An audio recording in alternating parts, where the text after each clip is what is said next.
Good morning. ప్రభువైన యేసుక్రీస్తు వారి పరిశుద్ధ నామములో అందరికీ శుభాలు. ఈరోజు మన అనుదిన ఆత్మీయ ఆహారంగా యోబు గ్రంథము 1వ అధ్యాయం 12వ వచనాన్ని ధ్యానించుకుందాం. యెహోవా, ఇదిగో అతనికి కలిగిన సమస్తమును నీ వశమున ఉన్నది, అతనికి మాత్రము ఏ హానియు చేయకూడదని అపవాదికి సెలవీయగా వాడు యెహోవా సన్నిధి నుండి బయలువెళ్ళెను.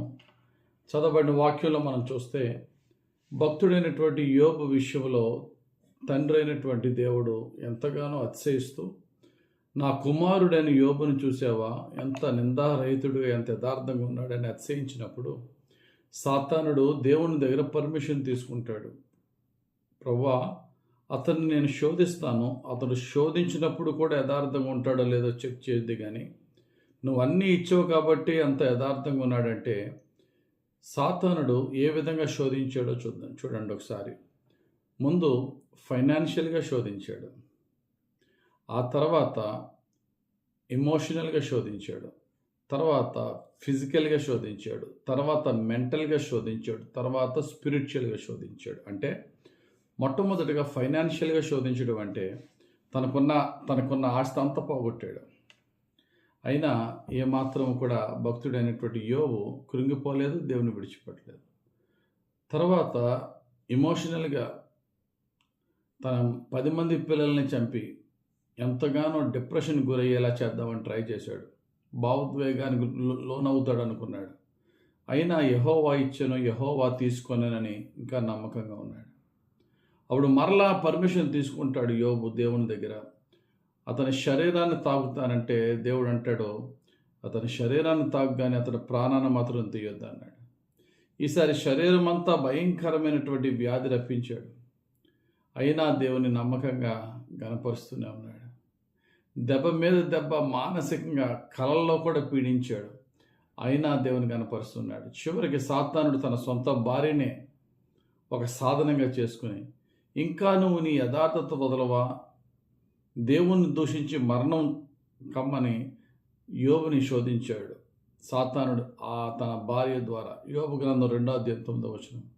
అయినప్పటికీ తన భార్యను మూర్ఖురాలు మాట్లాడినట్టు మాట్లాడద్దు, మేలు అనుభవించాం, కీడు అనుభవింపతగమా అని చెప్పి నిలబడ్డాడు. ఈ యొక్క లెవెల్స్ ఆఫ్ టెంప్టేషన్ మనం చూసినట్లయితే యోబు గారి యొక్క జీవితంలో ఎదురైన శోధనలు మనందరికీ అద్భుతమైన గుణపాఠాలు.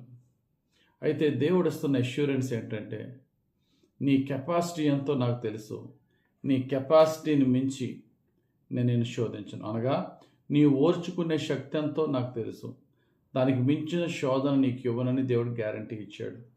కొరింథీయులకు రాసిన పత్రికలో చాలా స్పష్టంగా మొదటి పత్రిక 10వ అధ్యాయము 13వ వచనంలో మన బలహీనతలు మన బలాలు అన్నీ కూడా దేవునికి తెలుసు. చూద్దాం ఒకసారి. నీవు సహించలేనంత శోధన నేను నీకు ఇవ్వను, ఒకవేళ శోధనతో పాటు తప్పించుకునే మార్గాన్ని ఇస్తా అన్నాడు. సాధారణముగా మనుషులకు కలుగు శోధన తప్ప మరి ఏదియూ మీకు సంభవింపలేదు.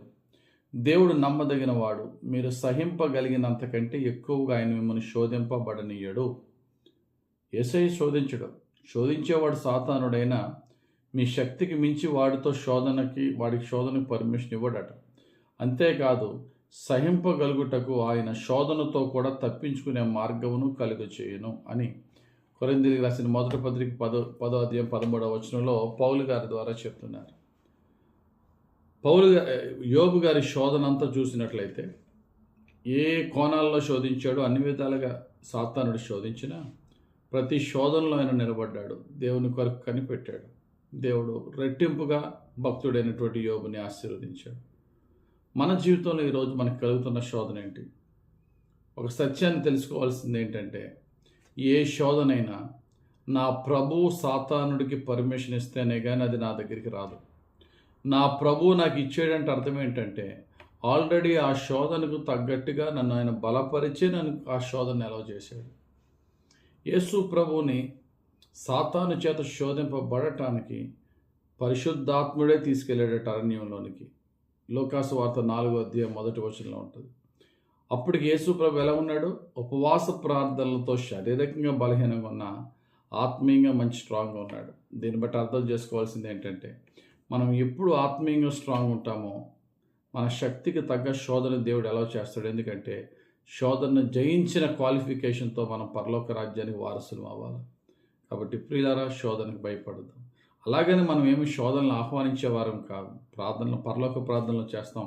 శోధనలోనికి తేక దుష్టుని నుండి, ఆ కీడు నుండి నన్ను తప్పించని ప్రార్థన చేద్దాం.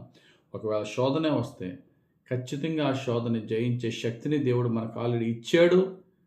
ఆ శోధన జయించడానికే దేవుడు మనల్ని నిలబెట్టాడు అనే విశ్వాసంతో శోధనని ఎదుర్కొందాం. కానీ పిరికితనంగా భయపడి వెనక్కి వెళ్ళొద్దు.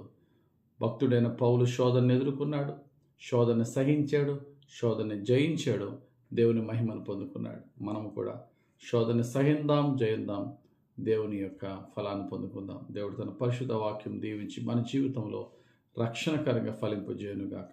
ఆమేన్. పరిశుద్ధుడా, ప్రేమ కలిగిన తండ్రి, యోబు భక్తుడిని ప్రభా సాతానుడు ఆర్థికంగా తండ్రి శోధించాడు, మరి తండ్రి ఇమోషనల్గా శోధించాడు అయ్యా, తండ్రి ఫిజికల్గా శోధించాడు, మెంటల్గా శోధించాడు అయ్యా, స్పిరిచువల్గా, ఆత్మీయంగా, మానసికంగా, ఆర్థికంగా అన్ని విధాలుగా శోధించాడు. కానీ వాడి శోధనకు ముందే యోబు గారిని నువ్వు బలపరిచావు. శోధన తర్వాత యోబు గారిని ఆదరించావు. శోధన జయించిన తర్వాత యోబు గారిని బహుగా హెచ్చించావు.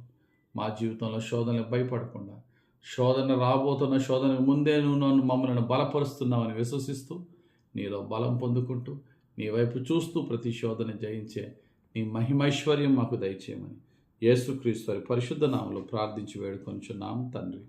ఆమేన్. తండ్రి యొక్కయు, కుమారుని యొక్కయు, పరిశుద్ధాత్మ అభిషేకం హెచ్చుగా మనపై దిగి వచ్చి మనల్ని రక్షించి కాపాడి దీవించును గాక. Amen. God bless you. Have a very blessed day.